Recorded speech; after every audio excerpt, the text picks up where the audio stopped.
So, John, why don't you do our audience a favor and just discuss a Sure. little bit about misconceptions of development deals versus multifamily, and give a little preview of the webinar we have coming up.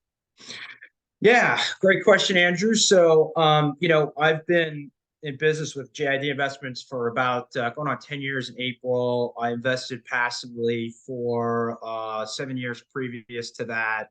Been in real estate for close to 20 years. And most of the stuff that I've invested in has been development, new construction. And reason being mainly is because the yields are definitely a lot higher than for, let's say, a multifamily value add or a core plus type investment. So, and if you don't have a need for that money, it's kind of like, putting it into a fund and just letting it sit and just growing each year because you don't have a need to pull that out, right? You're not living on the money, you're not living on the proceeds. So, big benefit there is that you're going to get larger returns. You're not going to get paid any cash flow because there's no tenants. There's nobody living in these properties. Most of the time, it's either raw or entitled land that's by right or subject to build. It's going to usually take about 2 to 5 years before you get back your investment capital and your profits.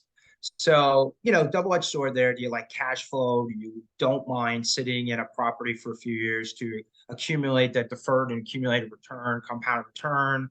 Or do you want to see cash flow? That's a question you as an investor have to ask. Of course, the other side is that you have more risk. A lot of times, again, you have raw land that has to get zoned or has to get entitled. A lot of times we'll come in on land and not close on the land for 12 to 18 months during the entitlement process.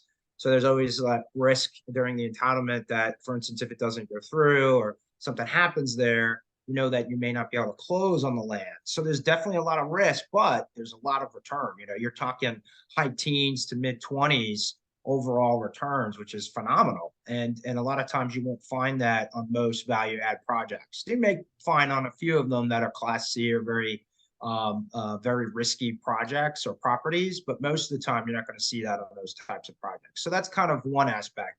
From a tax perspective, there's a huge benefit because, as you know, if you go over a year on an investment, anything that comes out of that investment is treated as long-term capital gains for the most part. So if you're getting cash flow each year, yeah, you have depreciation write-off, which is kind of a double-edged sword that may cross off or cross out some of that income tax you have to pay.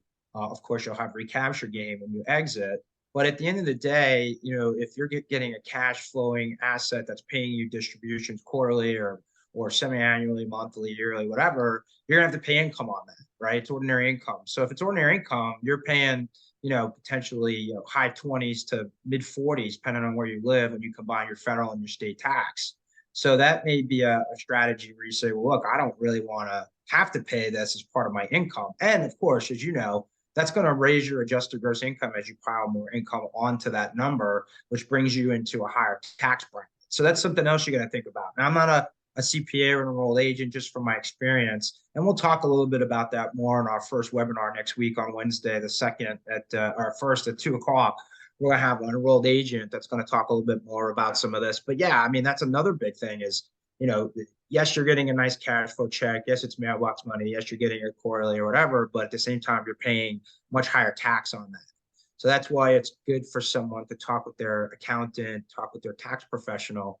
And, again, development could be a nice play for you to diversify a bit because of the fact of that tax incentive. So those are really the three big ones I could say, Andrew. There's a couple of other things, but a development project, you're really starting from nuts and bolts. You're not starting with a property. You don't have that luxury of having the asset in place and that you're walking into to improve rents and to improve property management to get the rents up.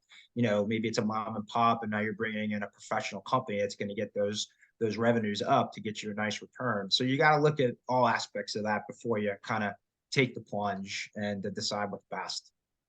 That's exciting, John. And everybody's watching this, just remember March 1st coming up real soon. We're going to have a wonderful webinar and go more in depth on this. Yeah, absolutely. Very exciting.